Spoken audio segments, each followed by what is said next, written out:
इसी कारण मैं आपको श्राप देती हूँ। जैसे मेरा वंश नष्ट हुआ है, वैसे ही आपका यादव वंश भी नष्ट होगा। क्या लगता है आपको इस श्राप की वजह से भगवान कृष्ण की मृत्यु हुई? अगर मैं कहूं कि बाली ने भगवान श्री कृष्ण को मृत्यु दी तो आप यकीन नहीं करेंगे।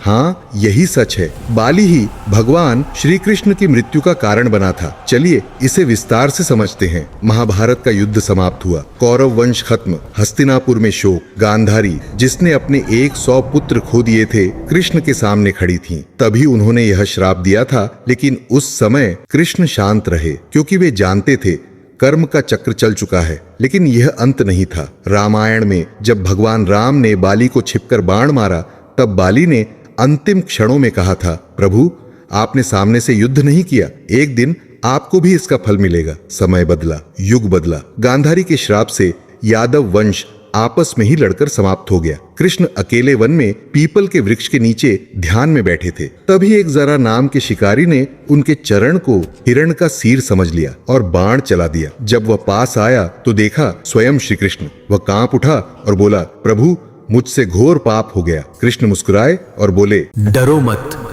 तुम वही बाली हो और ये वही कर्म का फल है। और उसी क्षण भगवान श्री कृष्ण ने अपने अवतार का समापन किया। सोचिए, जब भगवान भी कर्म से बंधे हैं तो हम और आप कहां बच सकते हैं। अगर श्री कृष्ण की ये लीला आपको अद्भुत लगी तो वीडियो को लाइक करें और कमेंट में लिखें राधे कृष्ण।